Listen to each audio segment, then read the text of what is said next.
This week on the podcast, I have an incredible guest, a beautiful friend of mine, Crystal Angwin, who is a self-love and embodiment coach. And Crystal has a whole plethora of tools in her toolkit. She's a breathwork facilitator. She facilitates such beautiful ceremonies and really grounds you into connection with yourself and your body. I've had the pleasure of being facilitated through a couple of Crystal's things, some breathwork journeys, some other embodiment practices, and I'm just mind blown by her work and what she's doing for the world.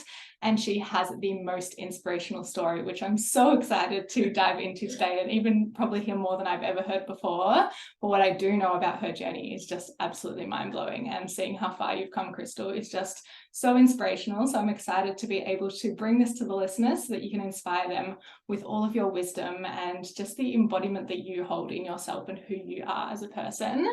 So thank you, first of all, for being here and joining me in this epic conversation, which I know already, just like our friendship and our conversations are so epic. So I know this podcast episode is just going to be exactly what it needs to be. Oh yeah, it definitely will be. And I'm very excited to be here. Thank you for having me. And what an intro. I feel like my heart just exploded with love. So thanks for having me here. You're so welcome. I'd really love to dive in by talking about how did you first even get introduced into the self-love and body love and embodiment space? Well, I wasn't really introduced to it. I ended up, after entering into a bodybuilding competition, losing 45 kilos, standing on stage, the tiniest I've ever been, realizing I still hated myself. I still wasn't confident, and it didn't change a thing about how I felt about myself. And post competition, I ended up stacking on all the weight that I had lost and more, and becoming the heaviest I'd ever been. And then I realized, well, losing weight wasn't the answer, so what is? And then I started delving into mindset at the time, and it wasn't until I reached a Reiki Masters retreat. And in that Reiki Masters retreat, I was looking in the mirror, and as I was looking in the mirror at myself and my body, I just said to myself, if hating myself got me here, what would loving myself look like? And I was like, it was like, well, I hate myself. So what's the opposite of that? Love. And so no one really spoke about it. Maybe it might've been like here or there, but it wasn't until that moment that it really landed for me, that I'd spent my entire life hating myself, and I knew where that was going to lead me. And I was willing to try to learn to love myself and my body, no matter what shape or size it was, so that I could really experience what it's like to come from that place rather than a place of hatred. Yeah, that is so big and so powerful. Yeah. And I really want to touch on what you said about going into that bodybuilding competition, losing all that weight, being in the best shape. And I say that in quotation marks because there is no subjective best shape or worst shape. It's whatever we desire to look like, and we can be happy at any shape or size, as you said. Yeah. But being on that stage and still feeling unhappy and having that realization that it wasn't actually about the weight. Can you tell us a little bit more about that experience? Because I think so many people come to health and come to weight loss and that journey because they're trying to change the way they feel internally, not realizing that actually you can do it the other way around. Yes, that's exactly right. This is a big journey for me. But I realized when I went into the shops to put on different sizes, because none of my clothes would fit me, and when I was in the change rooms, I was crying again because I still hated my body. I still looked in the mirror in disgust. I still wanted to cover up my body. I was still picking on all the fat parts of my body and wishing that they were thinner or fitter or whatever. And I just felt like I couldn't escape from that. And just my relationship with food, binge eating, was very, very heavy. And I just wanted that all to end. And I thought that losing weight would be the freedom, but it actually sent me into a big spiral of more self-hatred, and just realizing that even though I was losing weight, I didn't change how I felt. When I lost 20 kilos, people were like, how do you feel? Congratulations. I was like, I feel no different. I still hate myself. I still pick on my body. Nothing has changed. Yeah. And then when everyone was like, wow, you look amazing. And I even remember the morning of comp prep, and they were doing my hair and makeup and they were celebrating me, and I just felt empty. I remember just wishing that the day would go fast so that I could eat all the blocks of chocolate that I had stashed in my drawer, so I could just get it over and done with, because I still felt all of the feelings that I had hoped would change from me changing my body. But I literally didn't feel like I changed my body at all. It didn't change how I felt. And then I just was like, well, that's when I went into a binge eating spiral, because I was like, it doesn't matter anymore. I don't care about training. I don't care about eating, whatever. I'm just going to go all in, because what I thought was going to be the solution wasn't it. And losing 45 kilos changed nothing. I felt no different. Yeah, it's so interesting. Thank you for sharing that so beautifully and vulnerably, because yeah, I know there've been phases in my life where I've kind of hated how I looked and so deeply wanted to change myself too, and tried to look to the externals. But when we can actually come back to what you said, you found the mindset work and the embodiment work, that's where the real stuff starts to change. And yeah, so tell us a little bit about when you did stumble across the mindset and the embodiment work, and where you went from there. Well, the self-love journey started off with a lot of mindset stuff, you know, how it does, and just kind of like flipping it into a positive and or reframing it. And that was really powerful for me. It kind of gave me more confidence, and just realizing that I can break free from the limitations that I had placed on myself, and I can face my fears and stop hiding, because I was always hiding and feeling really scared of going after my dreams or being seen or having my body be seen. I had a lot of anxiety. I was, you know, in and out of depression, where I just couldn't get out of bed. There was piles of clothes on the floor. I basically just survived. And so when I started doing the mindset work, it really just gave me that power back to be like, I'm the creator. Like, I'm the creator, and I created this, and I can start to change that. So it kind of gave me that power back of like, I'm in the driver's seat of my life, instead of just being in the back seat of the car and just going, oh my God, this is like a car accident waiting to happen. It's like, actually, no, it's okay. Like, no matter what I go through, like, I'm the creator, I'll get through it. And that power was like the first thing for me. The embodiment work was kind of along the way in different pieces, but it wasn't really until like later on that came through. So a lot of the heady stuff and the way I treated myself and speaking to myself like a best friend, that started to change. Like, looking at myself in the mirror, I could never do that. Looking at my body and being able to touch my body and lovingly adore and respect my body, and change it to a perspective of celebration and moving my body because I enjoy it, rather than from punishment or needing to lose weight, and eating food for the love of it and what makes me feel good and alive, and what is, you know, doesn't make me feel good or alive. And yeah, just changing those mindset things were powerful. And then the embodiment healing was like all the deep trauma work and my relationship with myself and my self-worth. And I mean, like, this we're talking about 9 years of doing work here, so this is a really quick overview, but yeah.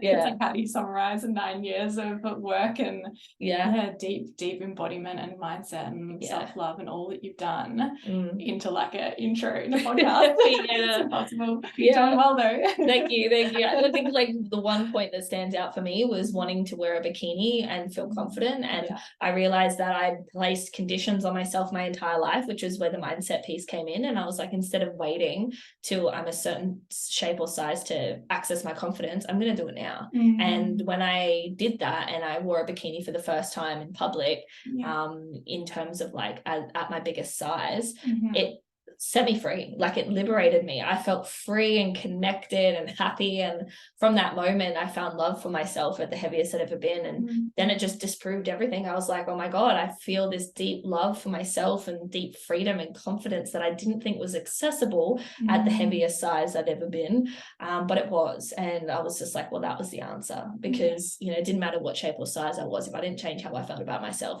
it was never going to change. You know, my changing the external doesn't change the internal. Totally. Yeah. And how long ago was that when you wore that bikini out at your heaviest and really like made such a big, I feel like that's a big milestone in your journey.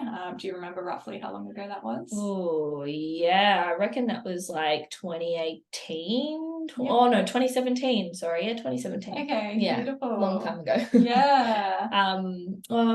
And then before that, it was like little mile steps. You know, it worked my way up to it. And then there was like a nude beach thing that I did, and that was amazing, going nude and like feeling liberated. And so liberating. It is so liberating. So like little mini steps like that. Beautiful. And since that kind of like pinnacle milestone moment we just mentioned, obviously so much more has continued to unfold, and you're far from your heaviest now, and you've done that without even trying or focusing on weight loss. Tell us a little bit about that. Okay, that's a big topic, because for me, I always thought the weight loss was hard, and I you know, found love for myself and freedom, and just happiness and joy and confidence at the heaviest I've ever been. So to me, there was no attachment to weight loss anymore. There was just freedom. And I could, you know, I love pole dancing. And so I just did it for the love of it. And I loved going in like hikes and nature walks and and then just the way that I treated myself and my body and loving and adoring myself and treating it like the temple that it is, it became more of a devotion to myself and my body than a, you know, needing things to change. And so the freedom actually came from me lovingly adoring all of me, no matter what happened. And then this very interesting thing happened where weight loss just melted. And I can't remember how much it was now, but like I know that it's probably around 50 kilos that I've lost without any effort, like zero focus, zero thought. I'm talking the least amount I've ever trained in my life. And like I don't diet, I have no anxiety around food, I eat what I want when I want, you know, I just go, and I've done that the whole time, and it's just melted away with no effort. And for me in the past, like weight loss was so hard. It was always fluctuating. I was always weighing myself. I was obsessed.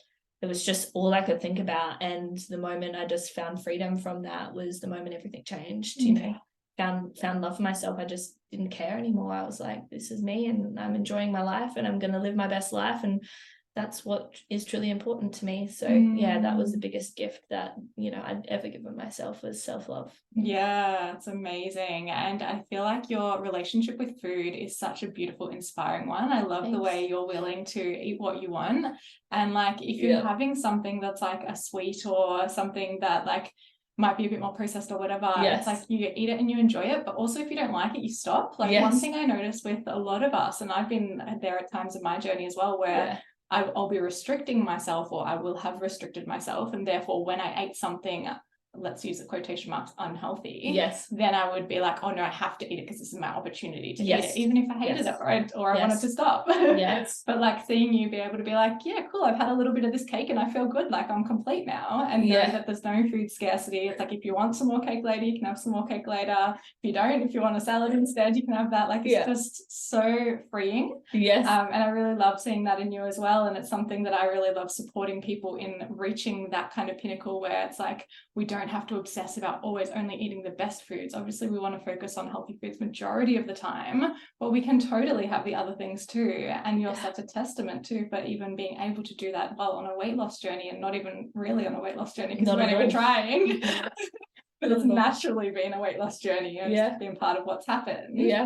So what would your advice be for people who are feeling a bit more restrictive around different foods and are a bit more like in the diet loops that we can get ourselves stuck in? Well, I've just felt a lot of emotion hearing that reflected back, because, you know, for me, I remember food was like looking in the mirror and looking at my body was hard, but because food was a constant daily thing, you know, I had to eat food.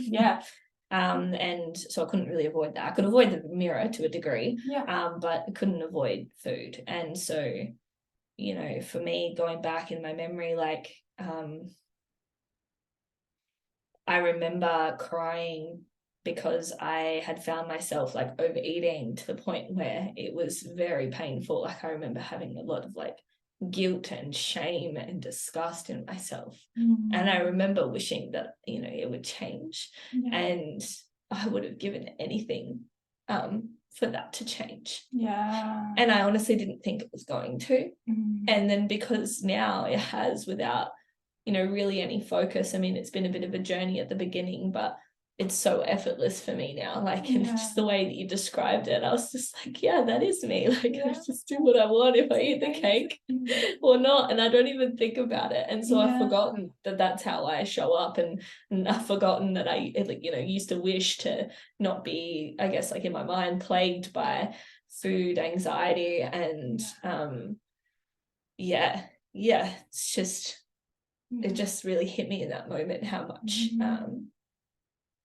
much this work means to me, because a lot of things have changed without any effort. I mean, it's been an effort in terms of meeting myself in the depth of healing, but you know, the other things that I really was feeling consumed by changed without without any effort, and the food being one of them, where I just get to enjoy it and feel free and do what I want. So honoring you for how far you have come, and the beautiful inspiration you are to all that are around you, because I'm sure if I've noticed it, other people notice it too. So thank you for sharing those codes with us all. You're welcome. You're welcome. Thank you for the reflection. Nice to receive. It's like, it's been a journey. Yeah, absolutely. And do you feel like your relationship to yourself and having such a deep connection to your needs and desires and just being really in touch with your body has helped with that, because you do know when to stop, because you actually are tuning in, whereas like often we can be more in our head and be like, I'm just going to keep eating, but we're not actually listening to what our body wants. 100%. That's definitely a huge key for me, is like being in tune with my body, and that came from lovingly adoring my body, seeing as a temple, as like a vehicle that I experience life with, but it's not just a vehicle that I just trash and like treat like a piece of shit. Like, I adore it. It's my body, it's my vehicle. I get to explore and experience life through it. So, you know, to me that becomes just a part and parcel with it. I want to take care of it. I want to be able to feel that freedom to run, skip, jump, play, be a big kid and eat whatever I want and live life to the fullest. And that's the highest value for me, and just living life how I want to live it. And being able to do that through this body is such a gift, and to have health is such a gift. So like being in tune with it was a huge piece in shifting the relationship with food, is being like connected to my body. Beautiful. And do you have any tips for how people can be more connected to their body, depending wherever they are on their journey? Just something that helped you really drop in and develop that connection. Obviously you mentioned changing the way you look at it and adoring it, but are there any actual like practices, or even something as simple as taking a few breaths and connecting into your body, or noticing sensations? Like, is there anything that kind of comes to mind? Well, I think you definitely listed a few there. Answer question for you.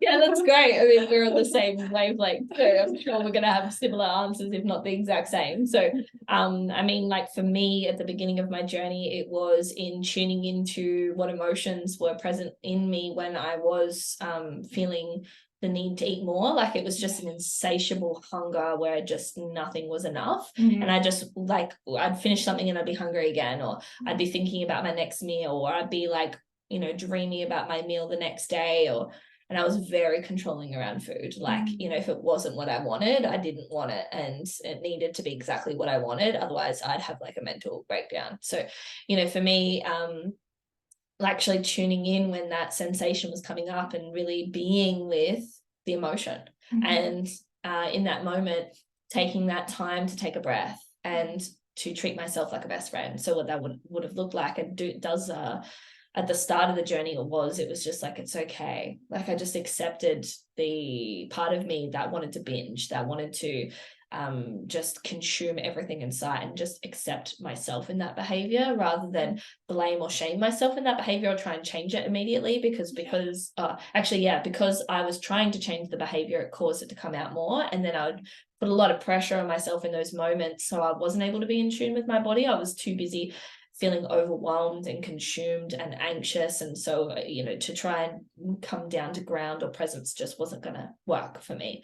So like, it was the acceptance, like the deep acceptance, which is where the self-love comes in, of loving myself in my mess, or in my chaos, or in my behavior, rather than needing to change. And that's why the self-love journey is something that I believe in wholeheartedly, because weaving that love into myself in every single area, whether it's like something I want to change or something I want to move through or heal, you know, I don't negate that or blame that or shame that. I love on that. And learning to love on that is like by saying it's okay. And that's the bridge. You know, it doesn't have to be like straight away love. It can just be like, it's okay that I'm displaying this behavior right now. Can I just give myself, you know, it's okay, you know, I'm here with myself. Take a couple of breaths, you know, pause. If I eat the rest of this food, that's okay. If I don't, that's okay too. Like, there's no attachment to me doing absolutely anything right now. And then from there I built upon it. So it was more of like the bridge. And that's what I'd suggest for others, is just start with just, it's okay. Like, whatever behavior you are displaying, it's okay. You don't have to run from it. You don't have to hide it. You don't have to shame yourself for it. the behavior is protecting you or helping you or supporting you in some way. Yes. And if you can acknowledge that and give yourself that love or that compassion or that kindness in that moment, you will soften, and most likely you'll start to bring through the emotion that is present. And with that emotion, you can hold yourself and move through it. And that, you know, kind of goes into a whole nother topic. But yeah, that's where I would start. Yeah, beautiful. I'm so glad you brought that into it. And yeah, that compassion is such a big piece, especially moving towards love. Yeah. So yeah, and removing the shame, the stigma, the judgment, the guilt, like, because then we just get in that cycle. Like if we're emotional eating and then we're feeling guilty about it, or we're shaming ourselves about it, we're adding to the discomfort and the uncomfortable emotions that we're trying to escape. Yes. And therefore it sends us in that spiral. So being able to just step back and be like, it's okay that I'm doing this. It's okay. Like I'm still, like, it doesn't mean anything about us as a person. Yeah. Like we're still just as amazing, just as valuable, just as lovable, like all of that, regardless of that behavior. Like it literally means nothing. Yes. It's just like you said, that protection, and that's such a big piece. And yeah, I'm glad you brought that in, because that can really help us understand that our body is just trying to protect us. Oh yeah, like all the time. It's our biggest best friend and deepest lover. And like one of my mentors, one of her quotes that I absolutely adore is like, loving kindness opens doors that brute force could never. And for me, my life changed because of loving kindness, not brute force. I tried brute force the first time. I knew where that led. Yeah. And then loving kindness was what opened the doors for being and living the life of my dreams, really, you know, and being able to show up for myself and love myself no matter what. And super powerful. And speaking of protection, weight itself can often be a form of protection that our body is like, it's trying to protect us. It's creating like this padding for us. As you continue to like go deeper in yourself and process trauma and all of the things that you came against, is that what you would link to the weight naturally coming off? Like as you felt safer and safer in your body and in yourself? Yeah, you know, that can be definitely directly correlated, because I didn't feel safe to be seen. Like I would avoid shops, I'd avoid social settings, I would avoid, if I was going to a party, I would quickly go to the corner or make sure I was wearing baggier clothes or just trying to hide. And when I found love for myself, I literally was, you know, in the bikini and like basically naked and all those things. And it was like literally stripping bare and being like, here I am, you know, this is me. And that is the gift that I gave myself. And from that, it was like the safety of me being seen, no matter what shape or size, no matter what I was wearing. You know, I went through a journey where I felt like I always had to wear makeup. And then when I started this self-love journey, I was like, oh, I'm going to explore going out, you know, with no makeup. And then I started not doing anything with my hair. And I went out like, you know, in my pajamas and in like my hair, just bed hair and like daggy clothes and all that. And I was like, I'm just going to let myself be seen in my just meh, you know, whatever it was. And I realized in those moments, no one cares. And if they do, it doesn't matter, because that's for them. And that's not about you. No. And also, like, I just realized in that moment how happy it made me to just have that freedom to show up however I was and to be authentically me in that moment. If I wanted to go out in like messy hair or no makeup, I could. Whereas before, I literally would not leave the house unless I had makeup on, my hair done, nice clothes. And if I couldn't do that, then I would refuse to go to the shops, or I would refuse to be seen. So, you know, that for me was another gift, was just being like, okay, I'm being seen. And that's creating such a safety within me to be like, doesn't matter what I look like, doesn't matter how I show up, doesn't matter if I fall down, doesn't matter if I get it wrong or if I, whatever it may be, I'm still going to show up. And that internal safety created this like strength within me to keep going for what it is that I wanted to create in life, which was solo traveling and, you know, being able to speak on stages and run retreats and workshops and, you know, all the things that I do with my work now. Like, you know, that was all scary to me, but when I created safety with that, that created more of that internal safety to hold myself. And a lot of it also, like, I met within myself was stemmed back to sexual trauma. And because of that sexual trauma, it was like I didn't want to be seen or as desirable, because I actually felt like it was a threat. So, you know, that was also another layer that I met in the journey as well. And from that, like creating that safety and healing the past trauma with that gave me the freedom to know that I've got myself and can protect myself no matter what threat may come my way. And that I don't need to keep hiding myself and I don't need to keep protecting myself anymore because I'm safe now. And that internal creation of safety has been one of the biggest gifts. Yeah, absolutely. Yeah. Honoring you for all the Thank work you put into that to get to where you are. And Thank you. So inspiring. Thank you. Yeah. I'm just like, where do we take this? The juiciness, wherever we want to go. Yeah, which 10 questions I could ask you right now. Which one do we want to go in? All 10. Oh gosh. Yeah. Let's talk about when it comes to unpacking all of that. Yeah. How did you navigate that? Like, did you do that alone? Did you do that with the support of people? Did you do it as a mix? Like, you've obviously done a lot of your own personal development and you're really good at being able to coach yourself through things. Tell us a little bit about the different ways you've navigated the last 9 or so years. Well,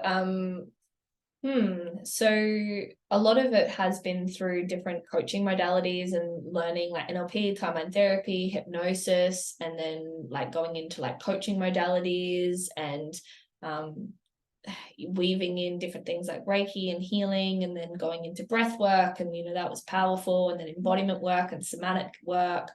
And then what I found over the years was each time I'd learn something, I'd apply it or try it in different ways, and or put it through a unique lens of like, okay, my direction and my intention is self-love. So how can I weave or meet myself in that place with this modality or this tool?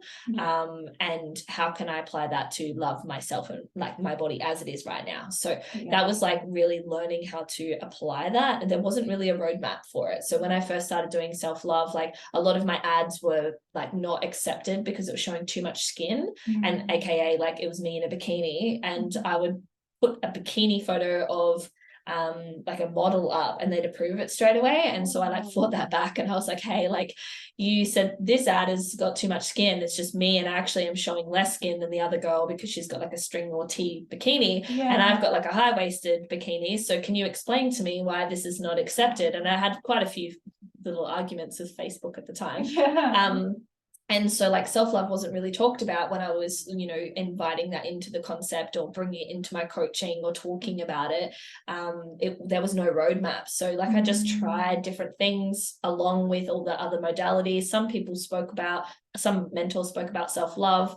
It hasn't really been until the last like 4 or 5 years, even around 5 years with the body positive movement, which is amazing. I don't feel like I'm the only one like harping onto Facebook like, approve this ad, goddamn.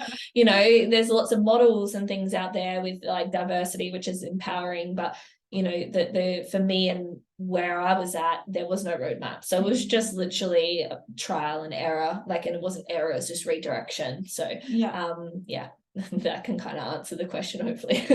So many different modalities and things that you've kind of like encompassed and learnt, and people you would have worked with and yourself, and that's huge. Huge journey, and cool to see the way you have wove all those tools together for that specific purpose. How did you navigate that? With one thing I notice about the personal development world and all of these tools, all these modalities, all of this talk of healing and fixing and all that, how did you navigate that while still staying solid in that place of wanting to love on yourself? Because one trap I find people can fall into, myself included in that in the past, is that we kind of turn to personal development to change ourselves. So again, it's not coming from that place of the love. It's like, oh, when I'm different, when I've healed that pattern or that shadow or this particular thing that's showing up or that trauma, then I'll feel good, then I'll be a better person.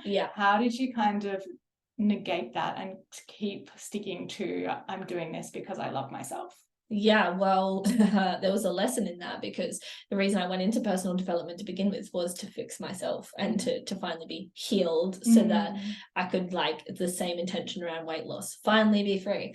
And so like with the self-love, I actually realized when I hit like a roadblock with that before I felt the love for myself, was because it was coming at it from this place of control to try and like get to this place of self-love. And I realized that it was actually in being okay in the self-hatred. And that not being a bad thing, that I could love on the hatred and see the fullness of it, or see it like the inner child, or see it as like this part of me that just wants the love. Yeah. And that's where it was like, oh, like it's just a way of interacting with myself in a day-to-day life. It's a lifestyle and how I love on myself, how I treat myself, how I speak to myself. So I just kind of separated this whole thing of like healing as like getting to an end destination, and just started to be like, this is a lifestyle, this is how I want to show up, this is how I want to interact with myself. And I can choose to delve into healing parts, I can choose not to, because I'm enough just as I am. And that took time to kind of land in. Like it was a big control piece for me, because I did enter into the healing journey to fix myself, and because of that there was just meeting the layers that were trying to reach the end result, and realizing that there is no end result, it's life. And also just surrendering and being like, it doesn't matter what happens, like I'm willing to go the whole road and back again, which aka to me means I'm willing to go the whole road and back again in life, in my life, and do it again and again and again and again. So then therefore there was no rush in me anymore. There was more of a presence, like I'm here to live my life, I'm here to experience my life, I'm here to love on myself in moment to moment, and learn how to do that if there's a feeling that comes up and I'm not feeling loving towards myself or that part, that's okay. And then I can learn to, and that's an opportunity if I choose to. So rather than it being like a force or a rush, it's like this is my life, and I get to love on myself every step of the way, and learn how to do that, and learn how to weave that in. And if I don't right away, that's beautiful, because life gets to be chaos and messy, and gets to be met in self-hatred and self-loathing and self-doubt, because they're also a part of life too. So I started to see the whole of life as a blessing and a gift, rather than only wanting to be in the expansion of life. Yeah, that's so beautiful. Thank you for sharing that. You're welcome. Yeah. And you touched on the control piece, which Yes. is really interesting, because something I've really noticed is that when people feel out of control in their life, they'll often control what they feel like they can control. Like, for example, it might be food. And for you, that may have showed up in the way that you did the bodybuilding course. Yes, it and did. Went into like hardcore control of like, I can only eat this, I need to do this many workouts a week. Like, do you feel like that kind of shifted to control through the personal development work temporarily, when you were trying to control and like make yourself love yourself, rather than just being like, it's okay that I don't love myself right now? Yeah 100%. How do you feel like you navigated that and like started to release the control? I think it was learning to see myself as not a project that needs to be fixed. Like learning to see me in this moment as beauty, like as a gift, as learning to really just appreciate my life and feel grateful for my life, no matter what it was or going on, or what I was feeling, or what was happening in my life, to feel that gratitude and feel the joy, and to be present with myself and life. And that to me started to let go of the attachment and control, because I wasn't waiting to live my life at the other side of healing, or live my life on the other side of fixing myself.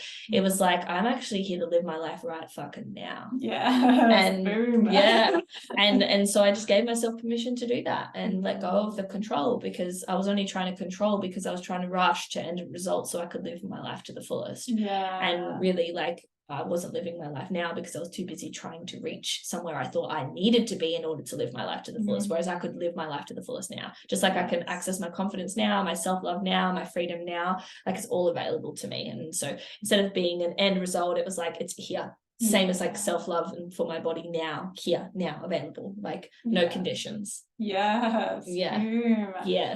And what advice would you give yourself back at the start of your journey? Like maybe it was even before the bodybuilding competition, or as you were going through that process, what advice would you give yourself now, 9 years later, for like to send you in the right direction? Obviously you've ended up well and truly in the right direction, but if you could go back and give yourself like a few words or a few sentences, what do you feel that would be? Good question. I'd actually probably go back to before the bodybuilding days, back to when I was a teenager and a young adult or child, and just tell myself, your body's not the problem, and it never has been. It's an illusion. Creating a war with yourself is only from yourself to yourself, and you're the creator. So it's time to love yourself now. There's no permission needed. Just give yourself permission to just do it now. No one else needs to approve of you. Yes. Yeah, that is really powerful. And I think that permission piece as well is we're so often looking for that external permission or validation, and it's like it all can come from within right now. 100%. Like I just remember being like, what's wrong with me, and just attacking my body. There was never, like looking back, there was never anything wrong with my body. There still isn't. I created the war, I created the tension, I created those spaces, and it was all for protection, and there's nothing wrong. Like there was nothing ever wrong. So you know, I wouldn't change where it was, and what happened. I was meant to go through that to be able to be the voice for other teenagers that are feeling how I felt, or young girls out there, and to let them know that message now, and to be able to be an example for self-love, so that people can really see that it's the biggest gift that you can ever give yourself. So that, to me, you know, every day I'm grateful for that. As you know, any journey, it's always a gift, and I'm just grateful that mine keeps on giving in different ways. And you created that as the creator. I chose this. I'm grateful for this creation. Beautiful. And what would you say some of your favorite self-love practices are? Oh, juicy. I love that question. Oh, Shahna, that's great. So some of my favorite self-love practices, oh my gosh. It just makes me feel so juicy. I have this practice that I have created through weaving different modalities together, and I call it the self-love experience. And essentially it just weaves in a lot of self-touch, a lot of love, some breath, you know, and it's a really devotional practice to the body. And it's beautiful. I've pulled it from many different mentors and wove it together into an experience. And it's essentially being present with your body in a way of like dating it, like treasuring it, adoring it, meeting it in the pleasure of it. And that's great. And another practice that I love is mirror work, you know, because I hated my reflection, and one of the programs that I created was called Love Your Reflection, and I'm excited that I'm writing a book, which at this time is also the same, you know, title, but we'll get there. It might change, but the reason why mirror work to me is so powerful is because I couldn't even look at myself in the eyes. Like I remember the first time someone said, hey, you know, as a practice, eye gaze with yourself in the mirror, and I couldn't do it. And now when I look at myself in the mirror, like I can actually look into my eyes and feel love and smile and see the light within me, or see the beauty within me. And there might be moments where I might lose that, or get lost, or feel consumed. But as soon as I look in the mirror, as soon as I look in my eyes, I remember who I am. And that to me is a gift. So, you know, mirror work helped me develop up that relationship with myself, and to be able to look at my entire body and learn how to love what my body looks like, you know, because that was a problem for me. So those two, and also just like the journaling practice of like, you know, if I'm going through a hard time, you know, what would my best friend say to me? And or what would I say to my best friend? And then just remember, okay, you know, if my best friend was struggling, I'd say this. And it's like I can give that to myself. So that was a powerful reminder of like another practice that gave me the gift of self-love. Beautiful.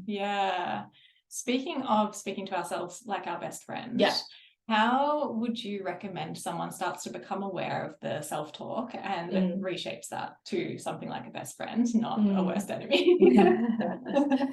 So I would say it would be bringing presence to the thoughts, just paying attention.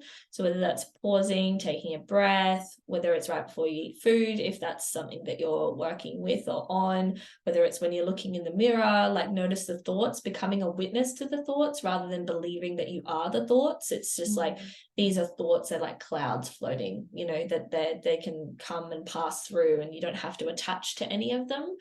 And then you can observe them and think of them as if like your best friend was saying them, and then say like, okay, what would I say to them in response? So it can cause a little bit of like, okay, distance between you and the thoughts, just by being aware that thoughts are just vibrations, are just energy, and that we get to choose how we relate to them. So it's about like having that practice of like meditation, developing up an internal witness, which is like being able to witness your thoughts. Yeah. So that's done through pausing, silence, just hearing the thoughts but not attaching to them. You can write them down, you can journal on them, you can voice note yourself, say it out loud, then hear it back, and then go like, okay, this is my best friend calling me, saying these thoughts. Okay, what would I say in response? And like those little practices are ways that you can kind of step out of the thoughts as being your entire identity and see them as thoughts and expressions from you to you, so that you can start to weave the love in and meet them with that like love that you would like a best friend. Beautiful. I love those tips. Thanks. Yeah, you're welcome. Thank you for sharing them with us. You're welcome. It's a pleasure. Yeah. And so are there any like non-negotiables in your life? Like we've chatted about things like meditation. Is that one of like a non-negotiable, or is it dance? Is it checking in with yourself? Yeah. I was kind of like, I feel like we need to bring dance in somehow. Yeah. Oh, dance has been the greatest gift. I remember when I started to dance out in public and I was so scared. And then I was like meeting myself and I was like, I love this, stuff it. Because I stopped dancing as a kid because I went on stage and I thought everyone was laughing at me, but they weren't. And then when I picked up dancing, I was like, I'm going to lean into this fear. And I just found freedom. I found absolute freedom. So to me, dance is like non-negotiable. Dancing, singing, like they're a part of just our expression, like our natural expression. And breath work. So breath work, dancing, singing, and just coming into that presence with self. So whether that's in like creating like a 10-minute silent space, or whether that is breath work, or just creating space for stillness. There's a whole bunch of other things that I enjoy doing, but I just go through the flavors. And card pulling, like, it's a great way to connect into my intuition. So like it depends on my mood. Like I go through different seasons. Yeah, beautiful. Yeah, it's great to have that and be able to tune into what you need in those moments. Exactly. Dances are consistent though. I love it. And how did you get more comfortable moving your body and dancing? When you've gone from being more self-conscious and worrying people were laughing at you to being able to just dance out in public? How did you get there? Well, it's this practice that your partner invited into me back in the day, which he said, like, the cave you fear to enter holds the treasures you seek. So I wanted to be able to dance freely. That was my intention. And so I needed to lean into my fear of being seen in that. And so I just remember going for a walk one day, and I mean, like, dancing before that, I started doing dancing at different retreats and workshops, so I wasn't unfamiliar to it. I started to like let go of like the conditioning or the anxiety around how I move, and that was beautiful. That was liberating. I started to develop up a relationship with movement. So it had been a journey prior to this, but like the absolute freedom that I felt to just dance anytime I want, whenever, was when I was just going for a walk one day and I was just grooving to this song, and I was like, you know what, I'm going to record this, I'm going to share this on my Instagram. This was like 3 years ago, maybe 4. And like I'm just gonna groove. And like I was out in the park and there was people around, and I just felt all this anxiousness and control come through, and I was like, it's okay, just like everything else I've done before, 30 seconds of courage is all it takes to make a lifetime memory. And it's never as scary as what I think, and I've got myself, and if I just start dancing, I can just see what happens. And so again, the cave I feared to enter did hold the treasures I seeked, because I just was so into the music, and people actually were smiling, or they waved, or like, good on you, or they're like, thanks for making my day, or whatever. There's like, at that time there was some like people that like, what the hell is going on? But I just felt free, like regardless of whether they praised me or that they were confused by me or they were challenged by me, I was just feeling free. And that to me was like thank you. The gift was like, I was so into myself and the song that it really didn't matter what what anyone was doing or saying around me. And then I just kept doing it again and again and again and again and again and again and again until now it's just natural. Yeah, amazing. Yeah, thanks. It's the same thing with any personal development thing. Whatever you fear, meet it, do it. It's never as bad as what you think it is. You're more capable than what you give yourself credit. And the more times you do it, the more you build up that relationship with the new way of showing up. And it can feel so easy and natural and effortless. So yeah, like no matter what it is, whatever fear you have, feel the fear, do it anyway. Love that advice. Yeah. Potent. Yes.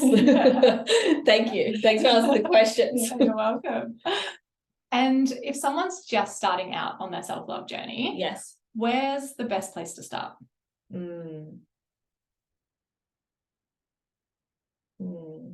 Well, I think that with anyone starting out in the self-love journey, it would be practicing being your best friend. Like, I'm just going to say that again. It's like, you know, being your best friend or treating yourself like your best friend or your lover or whatever it is that you desire to receive in your life. Yeah. Like maybe it's an inner parent that's wise or, loving or kind, whatever you want to frame it as.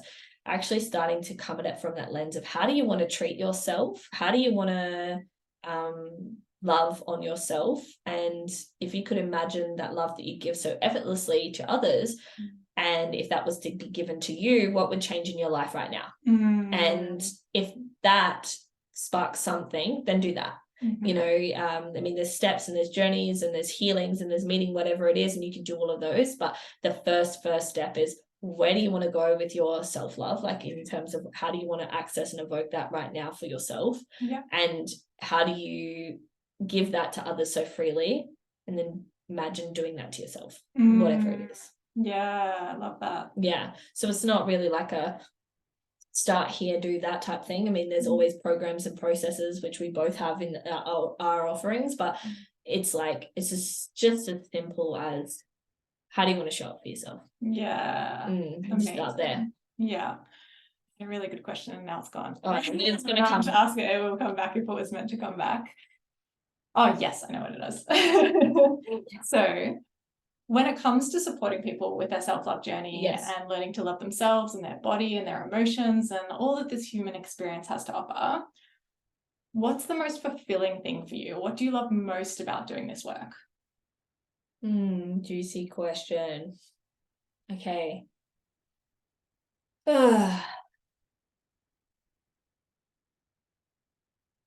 What I love most is seeing people's inner light turn on. Like their inner beauty, their radiance, their confidence, them fully feeling alive. Yeah.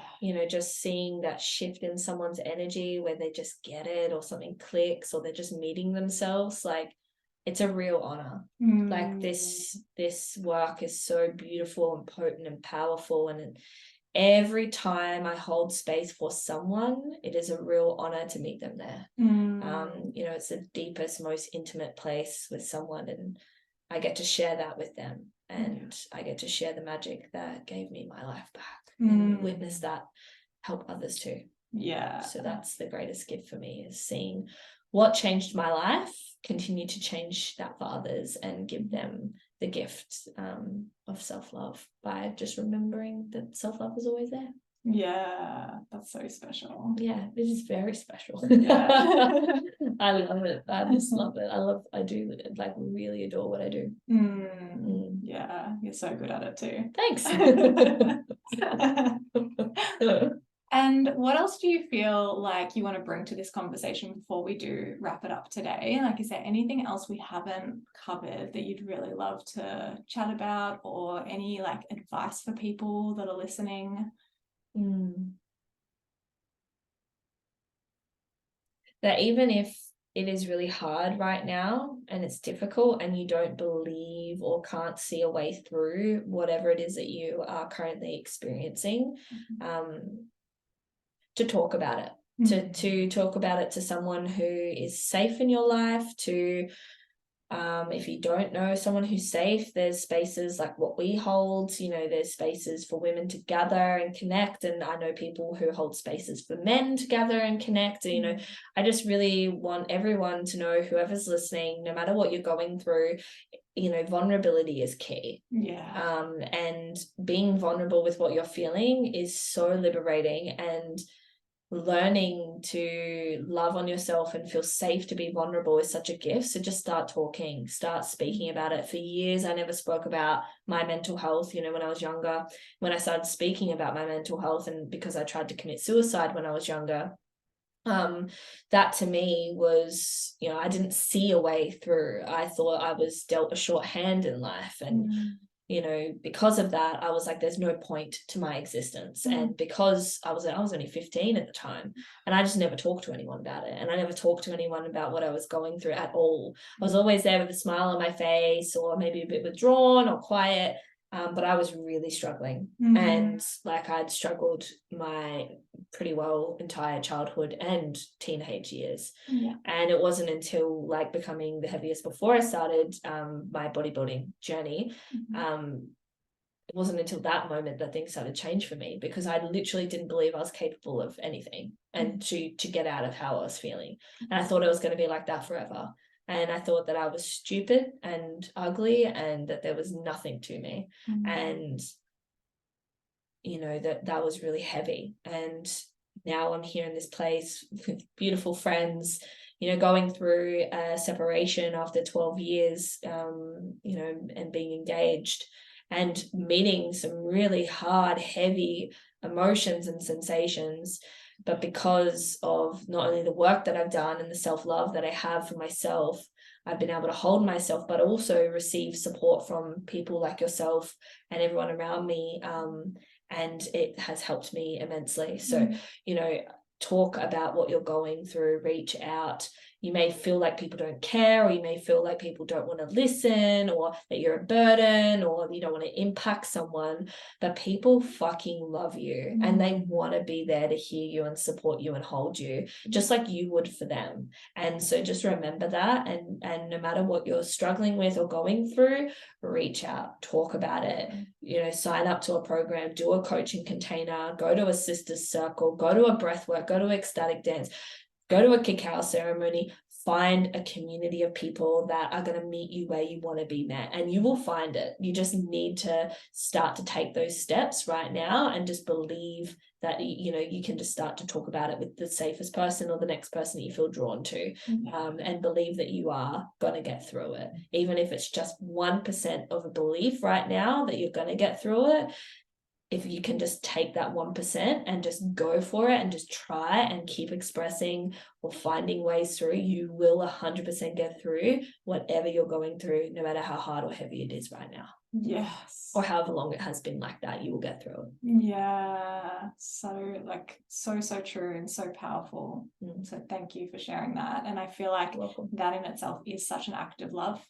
Being able to be there for yourself and voice what's going on for you to other people. It can feel so scary, but it's the first step in loving yourself and knowing that you deserve to be heard and be seen and be supported and be loved in all of the messiness and all of that. And you're such like a testament to this. Like you said, you're going through such a big transition at the moment, but you keep like showing up however you're feeling and just letting yourself be seen in any of that. And I just love you so much, like however you're showing up on the days you're happy, on the days you're sad. Like it's such a gift to me to be able to see you in all that you're moving through, and it feels so special to be able to show up the same with you, that not have to put on that smile like you did when you were younger anymore. Like, because I was the same. I was always kind of like putting on a smile and being like, yeah, everything is good and rosy in my life, even if I felt like absolute shit inside. And just to be able to now be able to have someone that I'm able to have deep conversations with, or share the things that are scaring me, or the things that are like the things I'm feeling sad about or angry about, or whatever it may be. Like, it's a real gift. So thank you for being that shining light in my life and many other people's lives, and thank you for imparting that beautiful wisdom on the listeners as well. Thanks, Shahna. You're so welcome. I love you. Love and you I feel the exact same about you. I really do.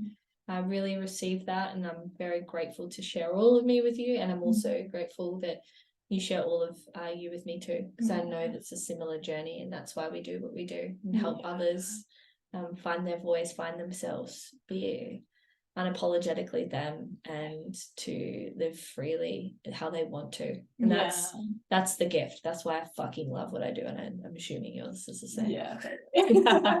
And speaking of what you do, how can people find you, and what are the ways that they can work with you if they want to embark on their self-love journey with you? Beautiful. So you can find me on Instagram. That's where I like to hang out. So it's at Crystal, CRYSTAL.Angwin, ANGWIN. And the ways that you can work with me is my 12-week Rewild program, which is all about helping you become unapologetically yourself, healing through trauma, finding yourself and really letting that inner radiance shine through. And on top of that, it's like really learning how to weave love into all parts of yourself. So the main thing.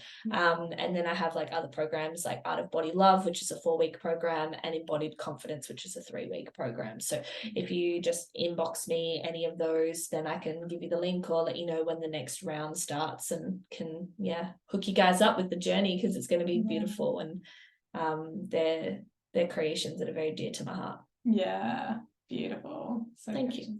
Thank you so much for being here today, and thank you for sharing your story and your journey with us, and sharing all of your like gems and pearls of wisdom. Like, there was so much beautiful, profound knowledge and like advice in this episode. So thank you so much for sharing that with us today in this podcast episode. And it's been such a pleasure chatting to you, and I'm sure that you will be back for a part 2 sometime too. Yes, there's many things we can have conversations about, but I'm excited for that. So thank you for having me, Shahna, and I appreciate you deeply. It's been a real blessing to be here with you. Thank you.